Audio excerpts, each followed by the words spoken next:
Once an engine attached to a train was afraid of a few drops of rain. It went into a tunnel and squeaked through its funnel and wouldn't come out again.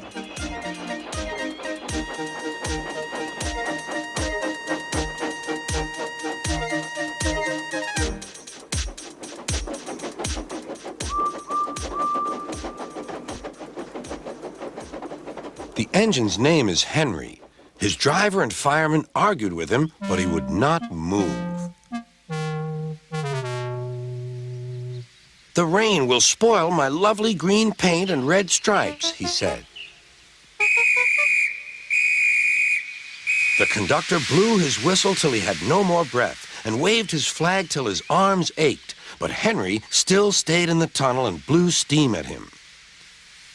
"I'm not going to spoil my lovely green paint and red stripes for you." Then along came Sir Topham Hatt, the man in charge of all the engines on the island of Sodor.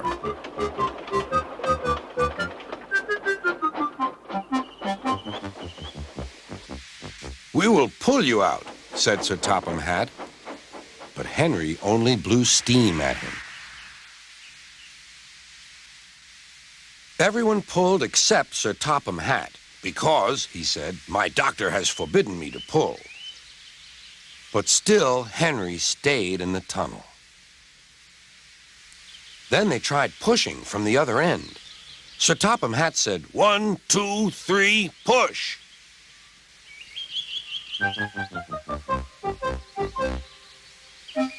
But he didn't help. "My doctor has forbidden me to push," he said. They pushed and pushed and pushed, but still Henry stayed in the tunnel. At last, Thomas came along. The conductor waved his red flag and stopped him. Everyone argued with Henry. "Look, it has stopped raining," they said. "Yes, but it will begin again soon," said Henry. "And what would become of my green paint with red stripes then?"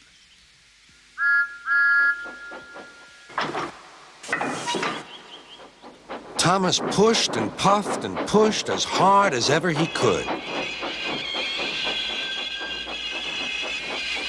But still, Henry stayed in the tunnel.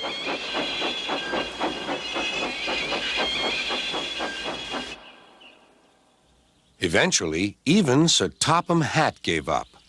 "We shall take away your rails," he said, "and leave you here until you're ready to come out of the tunnel."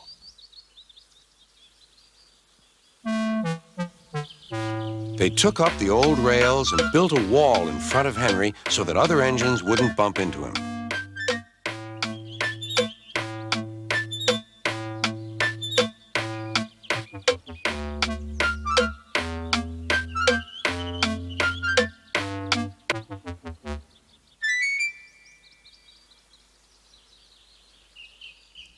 All Henry could do was to watch the trains rushing through the other tunnel. He was very sad because he thought no one would ever see his lovely green paint with red stripes again. As time went on, Edward and Gordon would often pass by. Edward would say, "Beep, beep, hello." And Gordon would say, "Boop, boop, boop, serves you right." Poor Henry had no steam to answer. His fire had gone out. Soot and dirt from the tunnel had spoiled his lovely green paint and red stripes anyway. How long do you think Henry will stay in the tunnel before he overcomes his fear of the rain and decides to journey out again?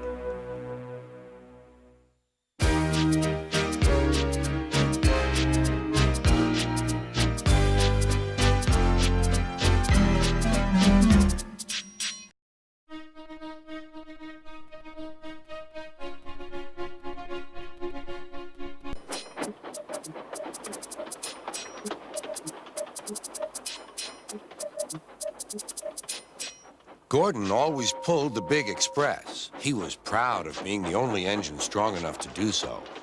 It was full of important people, like Sir Topham Hatt, and Gordon was seeing how fast he could go. "Hurry, hurry, hurry," he said. Trickety-trock, trickety-trock, trickety-trock, said the coaches. In a minute, Gordon would see the tunnel where Henry stood bricked up and lonely.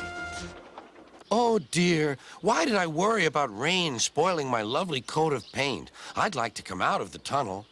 But Henry didn't know how to ask. I'm going to poop at Henry, said Gordon. He was almost there when, whoosh! And there was proud Gordon going slower and slower in a cloud of steam. His driver stopped the train. What has happened to me? Asked Gordon. I feel so weak. You burst your safety valve, said the driver. You can't pull the train anymore. Oh, dear, said Gordon. We were going so nicely, too. And look, there's Henry laughing at me. Everyone came to see Gordon. Said Sir Topham Hatt. These big engines are always causing me trouble. Send for another engine at once. While the conductor went to find one, they uncoupled Gordon, who had enough puff to slink onto the siding out of the way.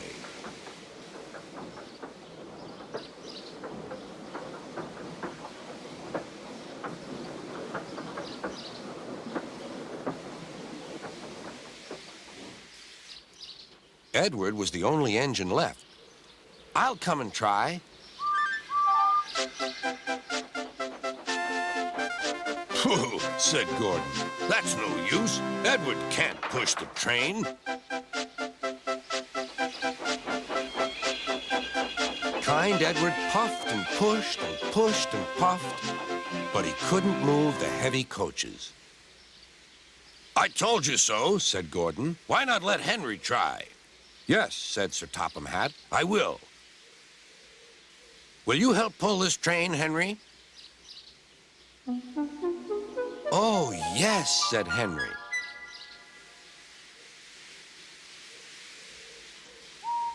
When Henry had got up steam, he puffed out. He was dirty and covered with cobwebs. Oh, I'm stiff, he groaned. Have a run to ease your joints and find a turntable, said Sir Topham Hatt.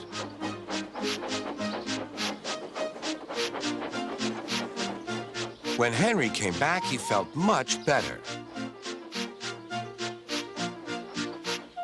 Then they coupled him up.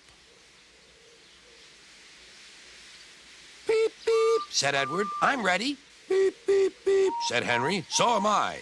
Pull hard, we'll do it. Pull hard, we'll do it. They puffed together.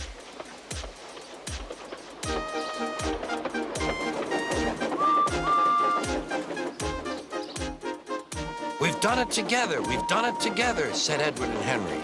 You've done it, hooray! You've done it, hooray! Sang the coaches. Everyone was excited. Sir Topham Hatt leaned out of the window to wave at Edward and Henry. But the train was going so fast that his hat blew off into a field where a goat ate it for tea.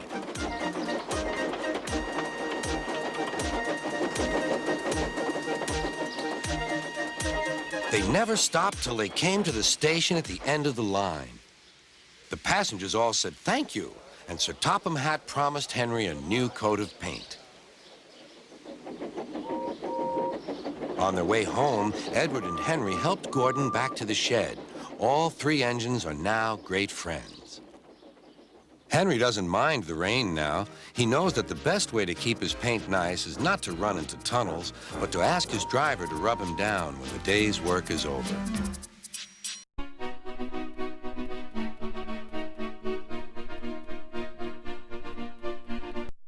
One morning, Henry was feeling very sorry for himself.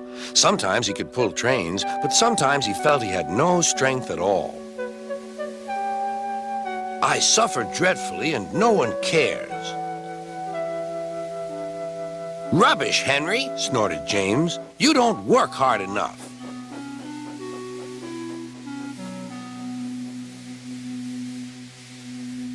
Sir Topham Hatt spoke to him too.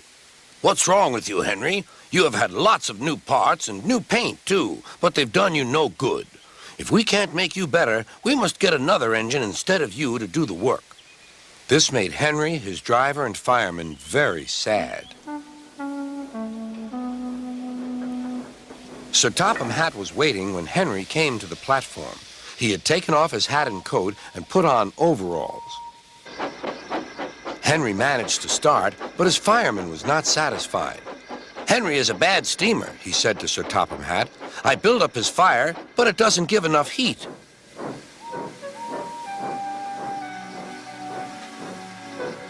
Henry tried very hard, but it was no good. He didn't have enough steam and came to a stop outside Edward's station. "Oh, dear," thought Henry. "I shall have to go away. Oh, dear. Oh, dear." All he could do was to go slowly onto a siding, and Edward took charge of the train. Sir Topham Hatt and the fireman went on discussing Henry's troubles. "What do you think is wrong, fireman?" asked Sir Topham Hatt. "Excuse me, sir," he answered, "but the fact is the coal is wrong. We've had a poor lot lately, and today it's worse. The other engines can manage. They have big fireboxes. Henry's is small and can't make the heat. With Welsh coal, he'd be a different engine." "It's expensive," said Sir Topham Hatt, "but Henry must have a fair chance. James shall go and fetch some."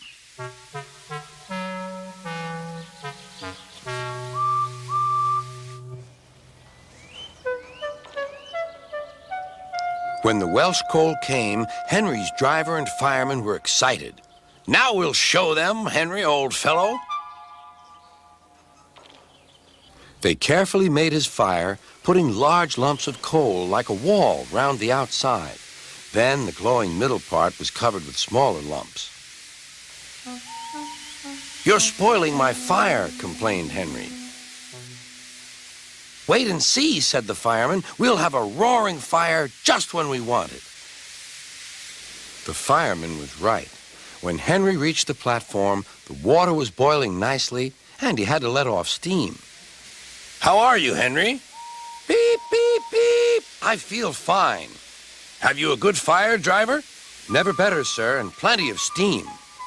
"No record breaking," warned Sir Topham Hatt. "Don't push him too hard." "Henry won't need pushing, sir. I'll have to hold him back."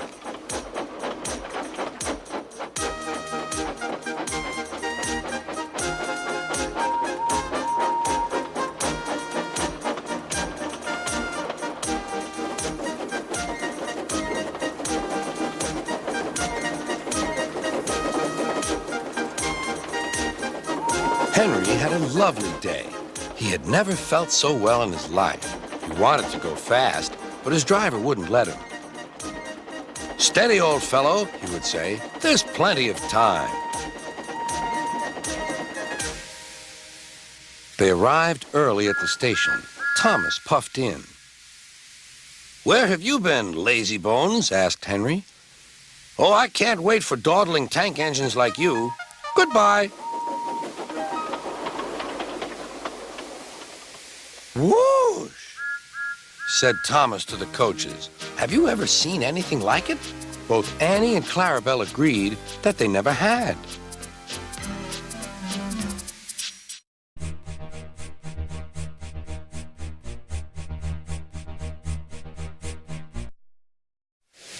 One winter evening, Henry's driver said, "We'll be out early tomorrow. We've got to take the Flying Kipper. Don't tell Gordon, but I think if we pull the Kipper nicely, Sir Topham Hatt will let us pull the Express. The special coal they gave you is working well." "Hooray!" cried Henry. "That will be lovely."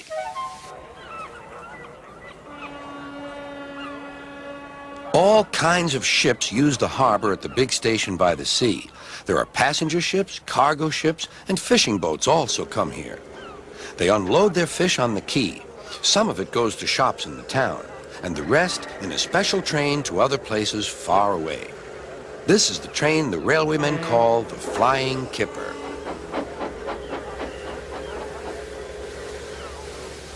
Henry was ready at 5 o'clock. There was snow and frost. Men hustled and shouted, loading up the crates of fish. The last door banged, the guard showed his green lamp, and the Flying Kipper was ready to go.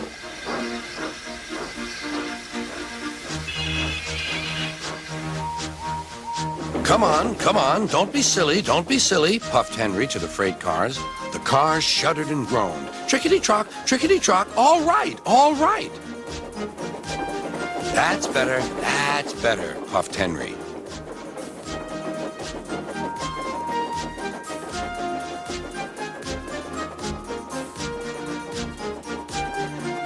Clouds of smoke and steam poured from his funnel into the cold air, and the fire's light shone brightly. Hurry, hurry, hurry, panted Henry.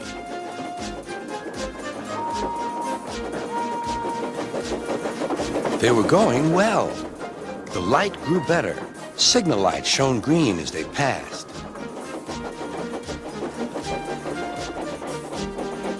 Then a yellow signal appeared ahead. His driver prepared to stop, but the home signal was down. All clear, Henry. Away we go. They couldn't know the switches from the main line to a siding were frozen, and the home signal should have been set at danger, but snow had forced it down. A freight train was waiting in the siding to let the Flying Kipper pass, and the driver and fireman were drinking cocoa in the caboose. The Kipper is due, said the conductor. Who cares, said the fireman. This is good cocoa. The driver got up. Come on, fireman, back to our engine. They got out just in time.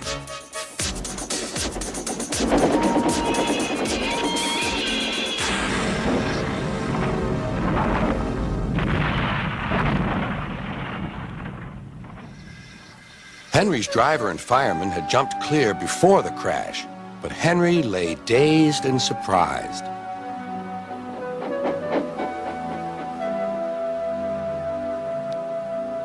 Sir Topham Hatt came to see him. The signal was down, sir, said Henry. Cheer up, Henry. It wasn't your fault. Ice and snow caused the accident. I'm sending you to Crewe, a fine place for sick engines. They'll give you a new shape and a larger firebox. You'll feel a different engine, and you won't need special coal anymore. Won't that be nice? Yes, sir, said Henry, doubtfully.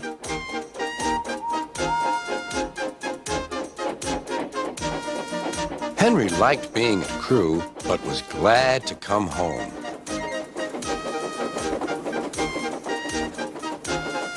A crowd of people waited to see him arrive in his new shape. He looked so splendid and strong that they gave him 3 cheers.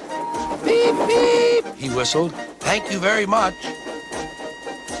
I'm sorry to say that a lot of little children are often late for school because they wait to see Henry go by.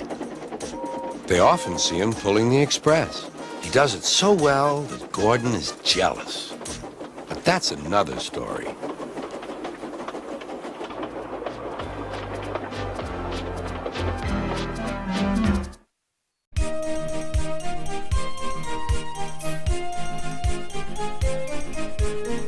Henry the Green Engine has lived on the island of Sodor for many years.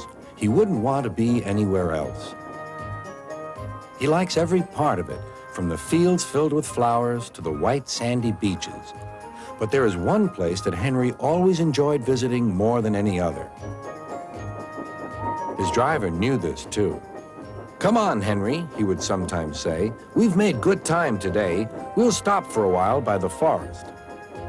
Henry loved it here. The forest was full of broad oaks and tall pines.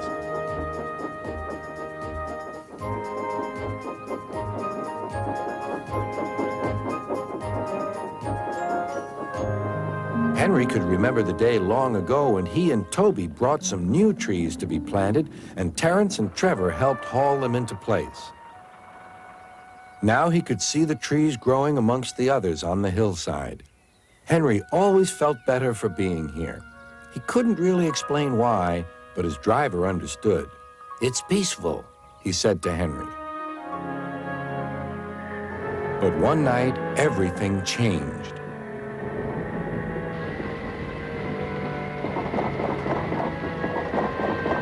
The engines were resting in the shed. Listen, said Thomas. Can you hear a strange whistling sound? It's the wind blowing outside our shed, replied Toby, but I've never heard it like this before. Do you know, added James, if Gordon wasn't here now, I'd say it was him thundering by with the express. All the engines laughed, except Henry.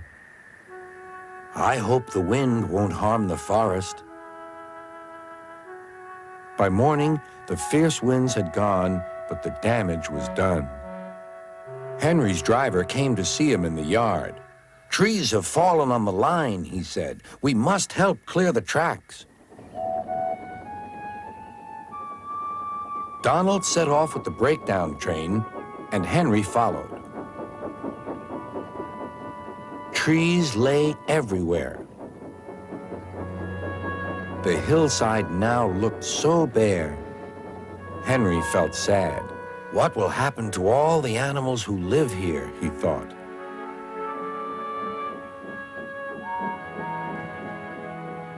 When Henry's flat cars were full of logs, he took them to the timber mill where they would be turned into furniture and other things. Henry was glad the wood was being put to good use, but he was still sorry to lose part of his forest. "Oh dear," sighed Toby to Thomas. "I wish there was something we could do to make things better again." "Yes, indeed," replied Thomas. "But what? We can't mend broken trees." "Hello, Toby," said Sir Topham Hatt. "You do look glum." "I'm sad about the trees," said Toby. "And so is Henry. The forest is a special place to him. Now some of it is gone." "We'll soon put that right," replied Sir Topham Hatt. "I have an important job for you, Toby. I would like you to take some freight cars to the forest." When the freight cars arrived, Toby was delighted. They were full of splendid young trees all ready for planting. "This is the best job I've ever had," said Toby happily. When Henry returned, he was most surprised. There were Terence and Trevor busily helping the workmen clear the torn stumps and branches.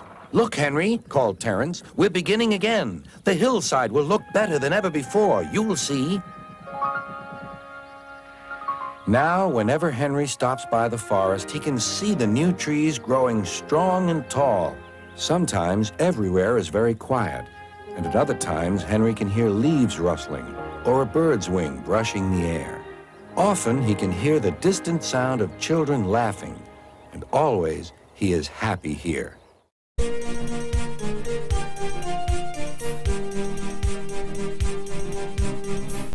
One morning, Gordon was in the yard taking on a large supply of coal.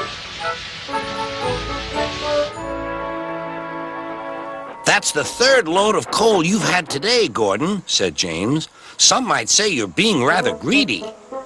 "I'm an important engine," replied Gordon. "Important engines need plenty of coal, but I doubt if you would understand that, James." James snorted and went about his work. Later, Gordon was taking on water from a standpipe because the water tower was under repair. "I wouldn't drink too much of that water if I were you, Gordon. It might give you boiler ache." "Pah," said Gordon. "What's this, educating Gordon Day? First James, now you, Duck. Big engines have big needs. Little engines are just annoying." "Don't say I didn't warn you," laughed Duck. Later, Gordon steamed into the yard at the big station.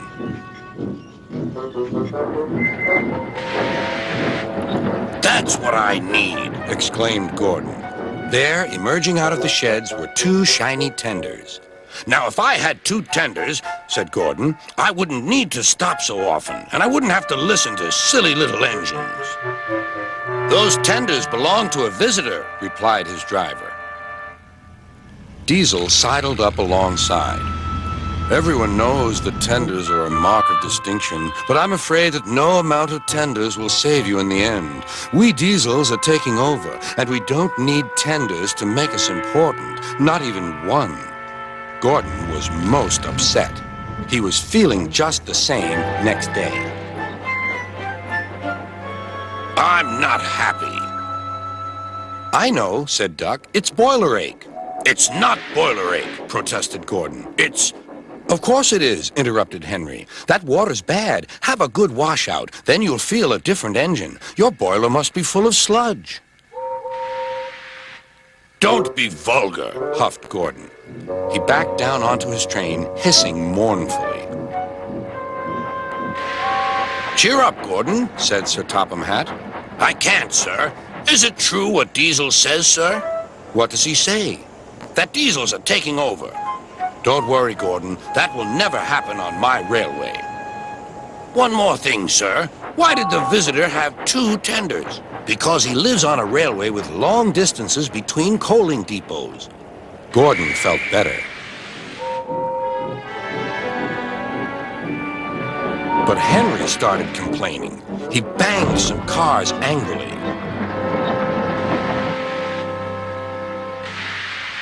I always work hard enough for 2, he puffed. I deserve another tender.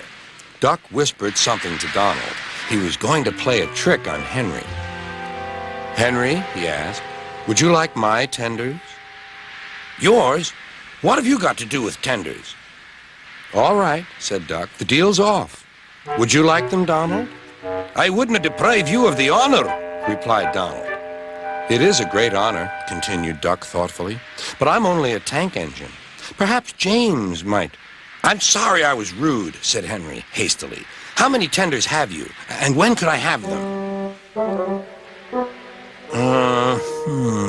I have 6, and you can have them this evening. 6 lovely tenders, chortled Henry. What a splendid sight I'll be. Henry was excited all day. Do you think it will be all right? He asked for the umpteenth time. Of course, said Duck. They're all ready now. The other engines waited where they could each get a good view. But Henry wasn't a splendid sight at all. His 6 tenders were very old, dirty, and filled with boiler sludge. Had a good washout, Henry, called a voice. That's right. You'll feel a different engine now. Henry was not sure, but he thought the voice belonged to Gordon.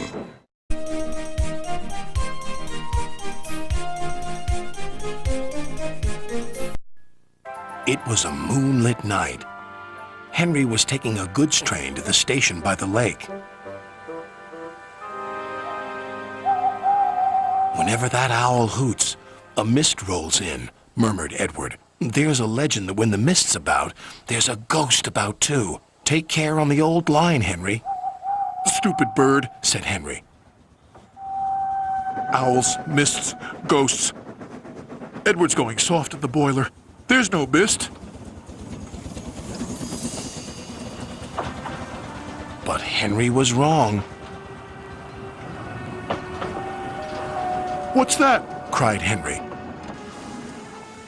It's an amber lamp, murmured his driver. That means proceed with caution. Who's there? No one replied. Henry crept slowly forward. He stopped by a tree. It had a sign nailed to it, "Beware of the viaduct." The driver was surprised. No one warned us about that before. And look, the signal's red. And the gates are closed. And there's a fogman's coat. But where is its owner? Then they saw a light move within the station building. Ghosts! Exclaimed Henry. Edward was right. Something very strange is happening, said his driver. I think it's best we go back. So do I, agreed Henry.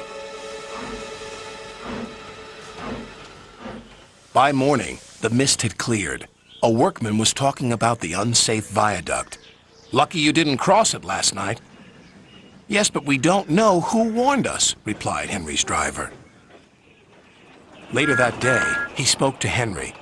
The viaduct has been repaired. We can take our train back along the old line tonight. Henry really didn't want to. But when nightfall came, he was sizzling nicely. Suddenly, an owl hooted, and then Gordon thundered by. "Oh, look, Henry's spooked," said a freight car. Be quiet. snapped Henry. I'm not scared. But he was.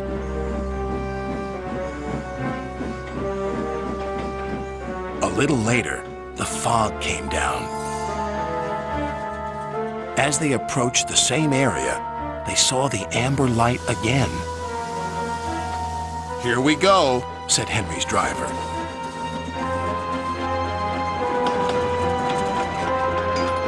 Then, unknown to Henry, the gates mysteriously closed by themselves, and the signal went red. The freight cars had seen everything, and they were spooked. "Faster, faster! There's a ghost about!" "Stop, stop!" yelled Henry. A mysterious figure watched Henry go by.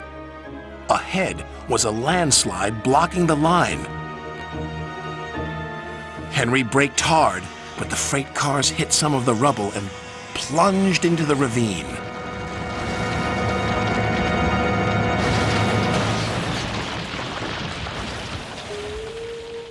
Just then, Henry's driver saw a strange sight coming towards them.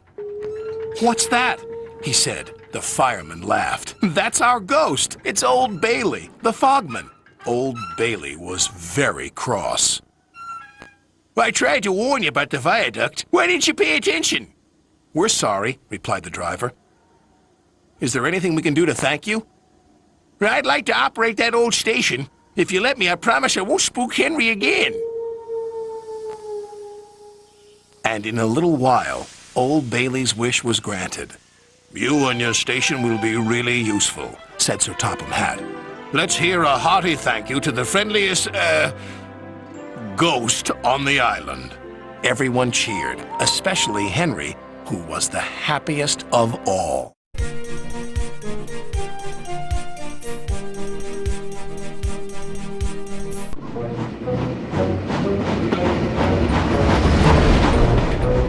Henry in the dark.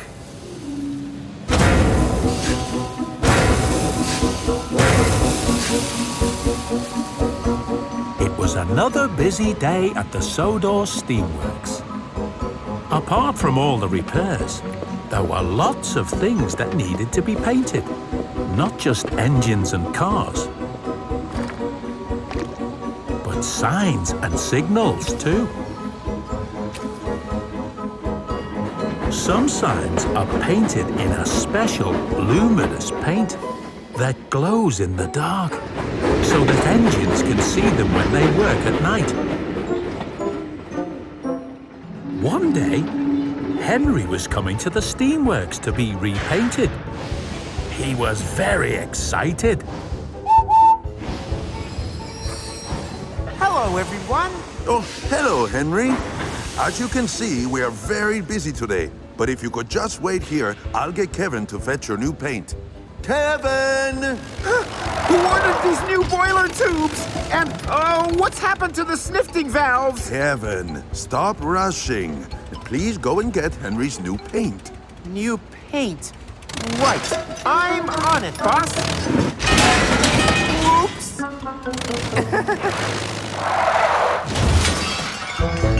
That's our Kevin.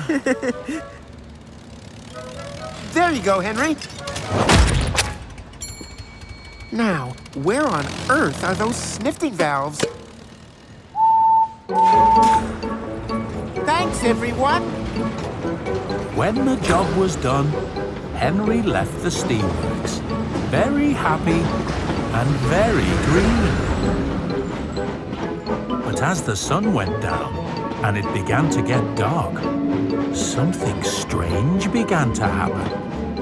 Henry started to glow. He didn't know it, but Kevin had brought him the wrong paint. The paint that glows in the dark. Thomas was just finishing his last job of the day when he saw Henry. What's that? A ghost!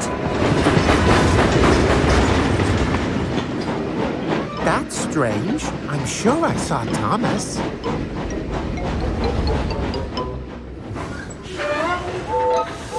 Oh, Gordon! I just saw a ghost train. Don't be ridiculous. There's no such thing as a ghost train. But even if there was, I wouldn't be afraid of it.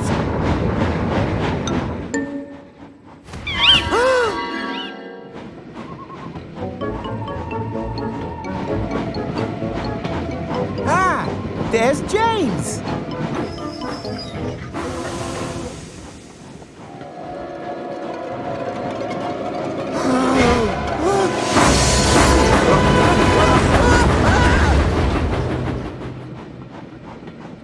What?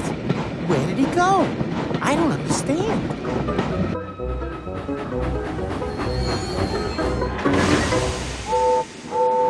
Watch out, Gordon! There's a ghost train ahead! Nonsense, James.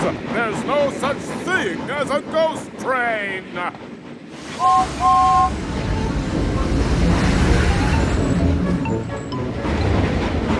Silly little engines. Fancy being frightened of a...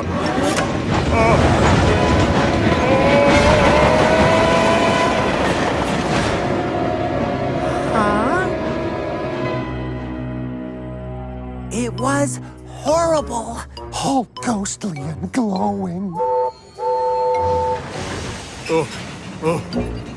Did you see the ghost train, Gordon? I did see it, Percy, but I'm not scared of a silly ghost train.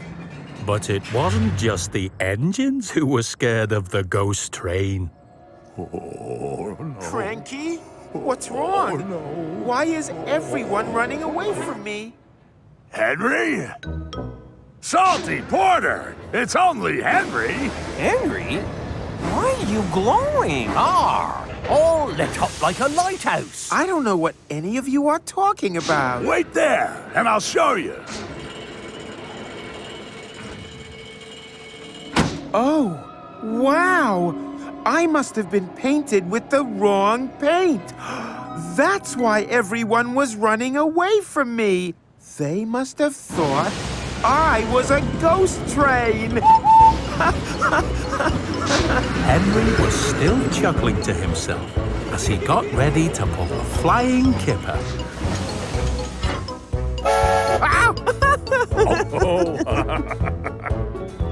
By the time Henry arrived back at Tidmouth Sheds, it wasn't dark anymore, so his paint wasn't glowing. I didn't get a wink of sleep last night thinking about that ghost train. Not a wink. Good morning, everyone.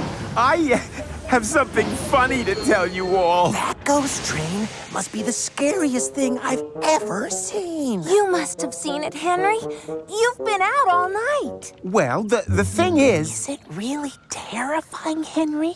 James says it has a ghastly glow and a horrible wailing whistle. Yes, well, actually... I bet Henry was shaking in his smoke box. We all know what a scaredy engine you are, Henry. Once an engine attached to a train was afraid of a few drops of rain. I'm not scared of that ghost train. And yes, I have seen it, but it didn't frighten me at all. What did you want to tell us, Henry? It doesn't matter. The next evening, all the engines made sure they were back in the sheds before it got dark. Nobody wanted to go out while the ghost train was about. I'm not going out tonight. You'll have to take the mail train, Thomas. Me? I'm not doing it. How about Edward? I'm not setting one wheel out there in the dark. What's wrong with you all? Somebody has to deliver the mail. Gordon! I'm not actually frightened, sir. It's just I'm having trouble with my boiler. Otherwise, I'd be happy to help. Well, if Henry is out there pulling the Flying Kipper, surely one of you can take the mail train. Henry? Out there all alone? With that terrifying ghost train? He's so brave. You silly engines. I'm telling you all for the last time, there is no such thing as a ghost train.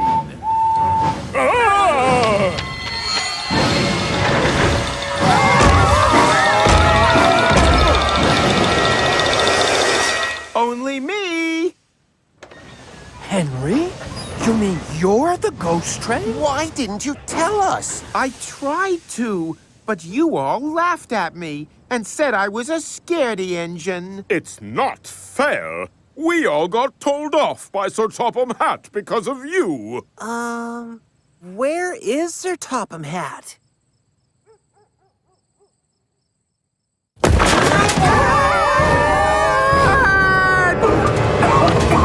Oh. Well, it's perfectly obvious what's happened, isn't it? Is it? Of course. Henry must have been painted with the wrong kind of paint. You'll need to return to the steamworks first thing in the morning and get yourself repainted with some proper green paint. Yes, sir. I shall, sir. However, since you were the only engine working tonight, you'll receive a glowing report. Thank you, sir. Oh, dear.